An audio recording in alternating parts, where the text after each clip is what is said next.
Hello everybody, Dark Skeleton here, and in this video we're going to be taking a look at two more Whispers of the Old God cards. Interestingly enough, today it's both mage-specific minions. So the first guy up is the 5 mana 5/4 Servant of Yogg-Saron.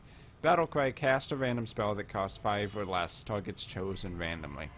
Now, if this was, say, 5 mana 5/4 play a fireball that targets a random enemy minion, that would be pretty good. However, a random spell that's 5 or less, that it's not even a mage spell that's 5 or less, is not really enough to justify playing basically a crappy 4-drop that costs 1 more mana to get this effect.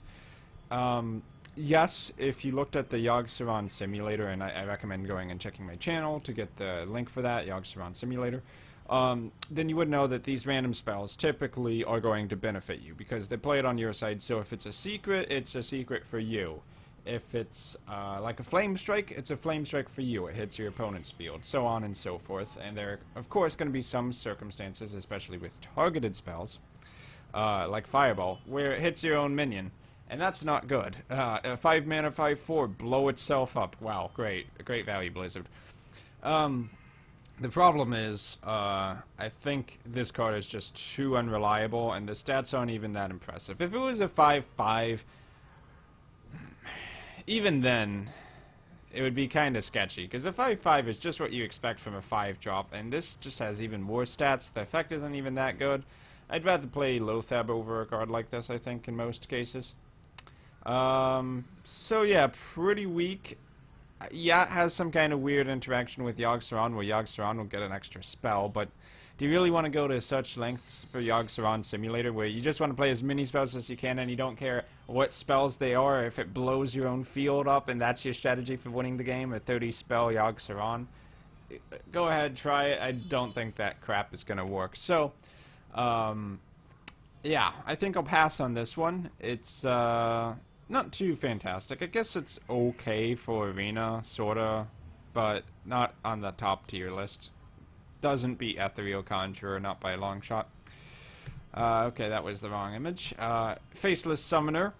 The other spell we have for today, a 6 mana 5/5 Battlecry. Summon a random 3-cost minion, Mage Minion. I think this guy's pretty dang solid, because if you take an average 3-cost minion, that's like what? An Iron for Grizzly, a 3/3. So basically 6 mana, 8/8 of stats spread across 2 minions. It's kind of like a buffed up Silverhand Knight. Silverhand Knight, a fantastic card in Arena.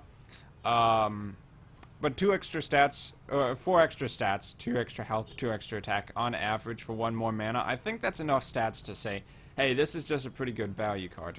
Yeah, with a giant you can get the 8/8 stats for less, like in Handlock. But this guy is just going to kind of consistently give you that power, and you never have to worry about dropping lower for Molten Giants or having more cards in the hand for a Mountain Giant. Plus, can't be BGH'd, can't be removed as easily because it's spread across 2 minions, which in some cases that's a good thing, in some cases that's a bad thing. But I think when you have a 5-attack minion, there's not too many more really strong minions that you really need more attack and health to overshadow for those good value trades. I think a 5/5 is pretty good at trading in general. So yeah, it's a fairly good value card, rather. Good combo with Brand Bronzebeard. Getting an extra 3-drop minion as a Battlecry would be nice, and that's possible, very possible, because you would just take 9 mana, Brand Bronzebeard, Faceless Summoner, get 2 extra minions, not bad.